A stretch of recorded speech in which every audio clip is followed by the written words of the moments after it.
yesterday we heard from Coach Kalen DeBoer, and he was talking about how they could utilize Ryan Williams and the different players at the slot position or wide receivers, and he talked a lot about starting points for each of these guys. What starting point means to me is, where does the guy initially fit in as a wide receiver? Okay, so the thing to remember is you have different receiver types, right? You have the bigger wide receivers on the outside, you have the slot, or the ultra dynamic guys that you could put in the slot. Ryan Williams, he's not small, okay? I think sometimes people get caught up on his weight. The guy's 190 pounds, right? Devontae Smith was a slim reaper at like 155 pounds. Don't worry about that. Ryan Williams is not a small individual at all, right? 6'1", 190 pounds, one of the fastest players, the playmaking ability. I don't have to say anything else about Ryan Williams, okay? What I'm saying is, when you have these are going to be, these are my projected starters. I haven't seen this out anywhere. They practiced 4 times. I can tell you that Isaiah Horton didn't come here to ride the pine, okay? He was going to be Miami's best wide receiver. He didn't come here to play backup to anybody. This is Germie Bernard. He could have gone to the NFL. He came back, okay? How are they going to utilize these guys? Well, these are going to be your starters, and I'm going to show you how I think they could utilize them. And these are the guys behind. Of course, you have Derek Meadows, you have Bubba Hampton. There might be another wide receiver that I didn't add here. No disrespect. These are just the other wide receivers that I'm hearing more about. I have no idea how they're going to get Jalen Mbakwe on the field. And most of these guys are the same size. They're all about 6'1", 190 pounds. That's the same. That's the size of Bach, Rico Scott. Cole Adams a little bit smaller. Jalen Hell, he's the same size as Rico and Mbakwe. And then Lazier Brooks is a little bit shorter, but ultra dynamic, right? And then you have, I think Derek Meadows is the one wide receiver that's taller than anybody. Jay Williams, yeah, you point out a lot of players didn't come to Alabama to be backups. But guess what? Now, hey, you didn't play me. You didn't like me. I'm leaving somewhere else. That used to be called development. Sit down, learn the game, wait your turn, then you get on the field. Now, coach didn't play me. He don't like me. Well, guess what? You're not better than Ryan Williams, son. You're not better than Isaiah Horton. He's taller than you. He's stronger than you. He caught 50 passes at Miami. He's better than you. Shut your mouth, get back to practice, and when we call on you to perform, catch the damn ball and put it in the end zone. You can't coach like that anymore. Coach is mad at me. He don't like me. I'm not getting my NIL deal. I'm out of here.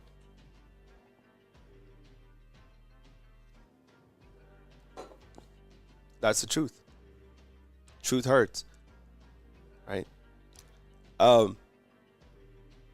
So what I'm thinking about when I look at tape, when I look at film, I'm like, well, how is Alabama going to utilize a lot their main 3? And when I look kind of the film from last year, I'll put this full screen, okay? I would imagine that things could look like this in some sort of fashion. I don't know if they'll put Horton up on the side to be on the back end by himself, but with a 6'4" wide receiver, this is how I would do it, all right? You put Ryan Williams in the slot right here. You put him alone. He is going to cause headaches. You do not want this guy to be in the slot. Yesterday, when the world of college football figured out finally that Ryan Williams is going to be a slot, the question is, can this guy get the ball to Williams at the slot position? If they figure out that, because people don't realize how good Germie Bernard is. This is a problem. This will be one of the best trios in college football. I love this little pattern right here. You could do a lot of things with Ryan Williams in the slot position. This guy is going to get absolutely cooked. Okay, let's look at another setup. Against Wisconsin, I didn't see this a lot, but Alabama went a trio set with 3 wide receivers up at the top. This is something that they could do potentially, right? Now, on the bottom side right here, this is C.J. Dupree. So theoretically, in this situation, you would put Josh Cuevas here. Okay, this is a very dangerous setup as well. Okay, you could either have him block, chip block, and come out. That's a very dangerous setup as well. Looking at 2023 Washington, they ran a lot of 3 wide receiver sets, and they also had a tight end who caught for around 40 balls that year as well. Okay, what I'm thinking is you could put Horton down here, you could put Williams here, basically similar stuff that we are seeing this last year. The hope is that you have a quarterback that has better accuracy within 20 yards to get the football to some of these guys. Now, this is Ryan Grubb at his best. So what they did right here is they put this guy is their slot wide receiver, and they put a bigger wide receiver right here to block. This guy comes out, he blocks this corner. This guy gets a block on him. This guy is basically out of position, and this particular player right here is Ryan Williams. This is Polk for Washington. He caught for over 60 passes. He caught the pass right here, and I think he ran for like 30 yards. This is called creativity within schematics and using your players to the best of your ability, right? I want Ryan Williams to catch the football a lot from 15 yards in. Like, he needs the ball in this space. You let him do this, like, just get him the football and he can do the rest, okay? Now, this is really exciting. I saw this just a couple times, and I know Christian was talking about this earlier on in the show, talking about the Washington versus Oregon game. Now, Alabama last year, when they went 5 wide, they used a tight end and a running back. Now, I am not saying go 5 wide all the time and forget about the running backs, right? You can't. The running backs are going to make this offense work, okay? But there's going to be times during the actual, down and distance of games, or you just need big plays. I don't know, whatever you do, you might run into some 5 wide receiver sets that you need, okay? So looking at this game last year, here's what 2023, here's what Washington under Ryan Grubb did. Now, I'm just putting wide receivers out there. You guys can put your own wide receivers here. We can figure out, we could take Josh Cuevas out and put another wide receiver. But they put Josh Cuevas here at the tight end position. You could put Germie Bernard up here by Horton, which is absolutely dangerous. And then you could put Ryan Williams right here, and you could put Lazier Brooks down here at the bottom side. How you defend something like this, I don't know. And think about trying to D up these guys down here just by themselves. So this actually turned into a touchdown for Washington.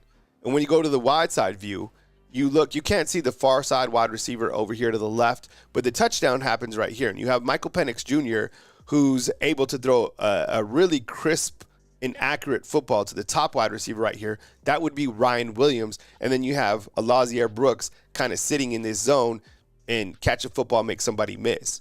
So I like that setup. I don't know if Alabama this year will come out in any 5 wide receiver sets.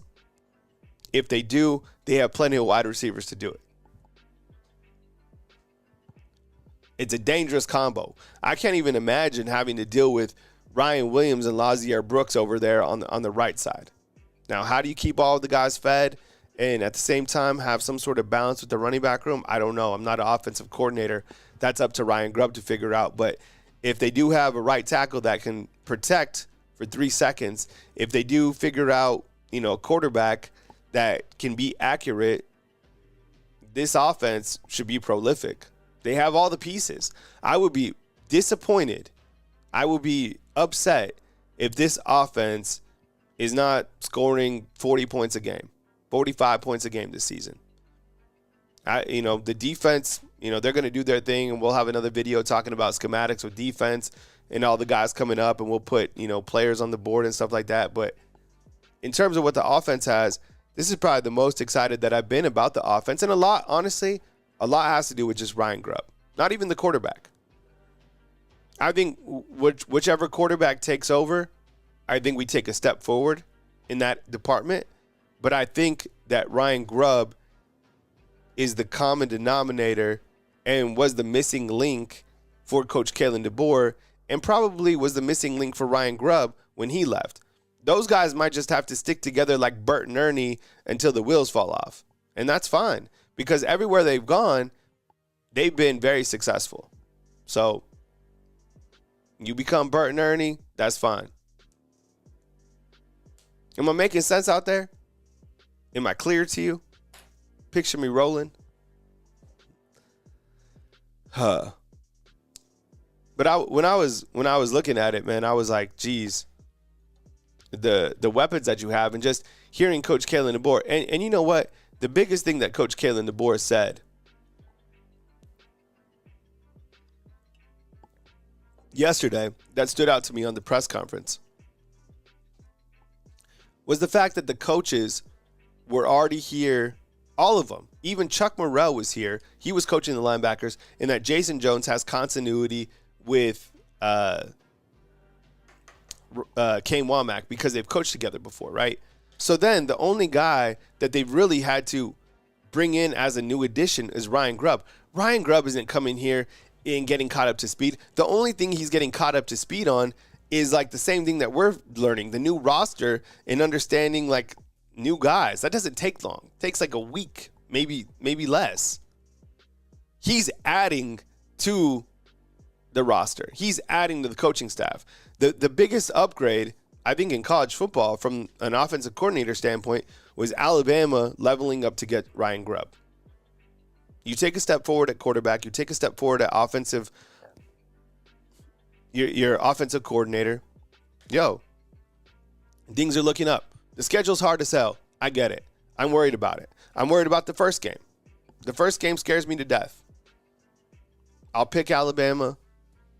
They should go in there. I think it's at 9.5 right now, Alabama to beat Florida State. It's going to be challenging for a million different reasons. But I think one of the main reasons is that the game is in Florida State. In Florida State, that's like their Super Bowl game. Alabama is still a Super Bowl for everybody. While people think they might be able to go toe-to-toe with Alabama because of whatever, it's still the Super Bowl for you. And I wouldn't get too excited about Alabama coming to your hometown or anything like that with, these weapons that they have. Nobody's happy about the blitzkrieg coming in. Fast, up-tempo.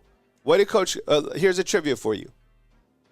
What word did Ryan Grubb say when they asked him about his offensive style? Sound off inside the comment box.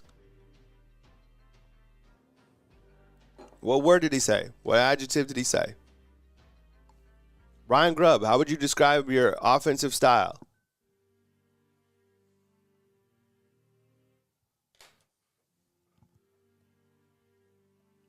Does anybody know? That's the quiz. That's the easy answer.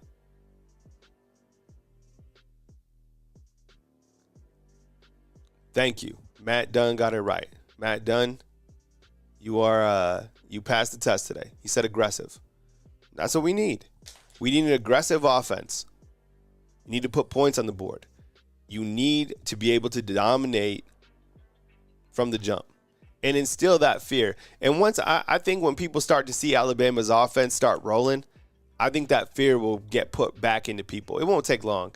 Right now, there's kind of this misconception that things have completely fallen off at Alabama. A lot of that was disheartening. But now that we continue to dive into it and I start to look more into a microscope at Alabama and the different components that they have and listening to what Coach Kalen DeBoer has been saying and about the new staff, and I get happy just thinking about comparing year to year. How did you feel on March 19th? Go back and watch some of our shows from March 19th. We were freaked out. Some of us were happy. But you had to lay a lot of track work. And they did lay that track work. So that's where we're at. And my show's going to be a little bit shorter today because I am watching the NFL Combine on SEC Network. You can tune in. You can watch it yourself. But as major news happens, of course, I'll be back. And I hope you guys enjoyed today's show. Live every single day at 10 a.m. Central Time. I've been coming on in the evening too. So if you see me posted up in the evening time, like 7 p.m., 7:30, a lot depends on, what I got here, my family space. But that seems to be a time that I'm able to pop back on for a 30-minute show or whatever. Rich B's asking about Florida State's quarterback. Yeah, Daniel Costello. That's the quarterback that they got. And then the other guy that they have behind him is or they also have they got Deuce Robinson, they got another wide receiver, and they got Gus Malzahn, who's their offensive coordinator. Matt points out, he's like, I think the best part about Grubb coming to Bama is his style of complementary football. Yeah, I love that, man. I mean, that guy has proven what we need to see. And I can't even, I bet you he feels like a kid in a candy store having all this talent. Figure out the offensive line, you'll be straight. Hey, Herman, I appreciate it, bro. I thought today was good. Right to the point, nice, good graphics, solid feedback inside the comment box. I appreciate you guys. West Coast, and be safe, man, on that high-speed train. We know you're out in Austria or wherever, living it up for us. Wade's World, appreciate you, man. Wade's World, party time. You guys enjoy the rest of your beautiful day. Check out that NFL Combine, the Pro Day at Alabama on SEC. You can watch it right now. Thanks for being here. I love you. I appreciate you guys. I wouldn't be here if it wasn't for you guys. Coming to you from beautiful Tuscaloosa, Alabama on this fine Wednesday, March 19th. Kyle Henderson.